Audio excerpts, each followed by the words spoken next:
New growth begins in the early spring as the sap first starts to rise in the tree. Cut through the bark around the circumference of the branch using a sharp knife. Make perpendicular cuts through the bark between these two cuts, and pry the bark away. This is the location where new roots will begin to grow.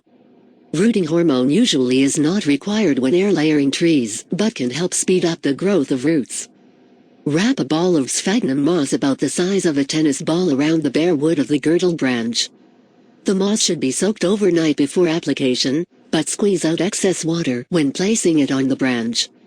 Cover the moss ball with clear plastic, providing pressure so that there is no air gap between the moss and wood. Seal each end tightly so that no water can escape or enter. Harvest the new sapling when new root tips can be seen all the way around the moss ball. Cut the branch below the new root ball, plant in a container and fertilize regularly to encourage the sapling to establish a larger root system. So I like to use a dull knife. And you take your knife at about a 45-degree angle, cut into the stem, and this is where the dull knife comes into play. You just slowly work it back and forth. You want to cut about halfway through.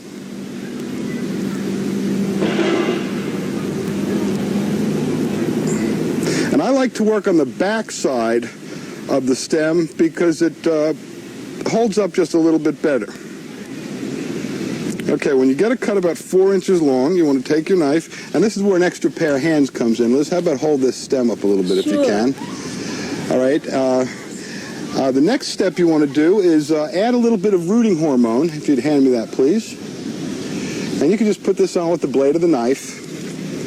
Just dip your knife in.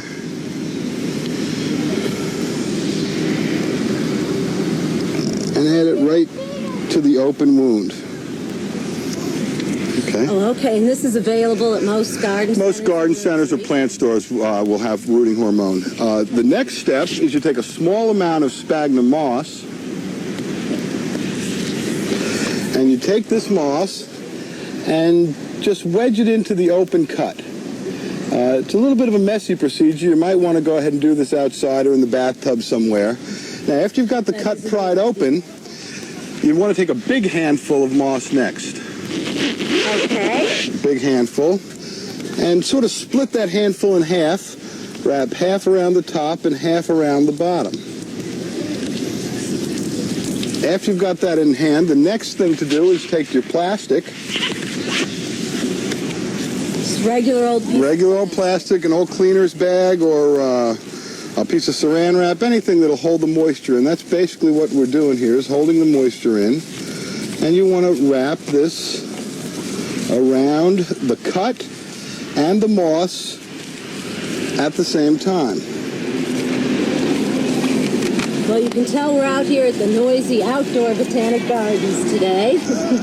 Okay, after you get the plastic, the next thing to do is take a couple of other smaller pieces of Twistum, take one at the bottom, and you don't want to wrap this too tight. With the wire, you can sometimes cut off the circulation, so just tight enough to keep that poly in place. Small piece around the top.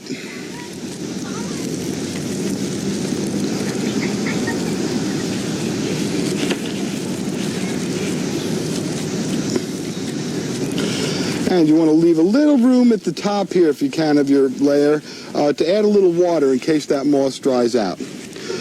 Now, this will stay on here for about 4 to 6 weeks, after which time you'll start to see small white roots form.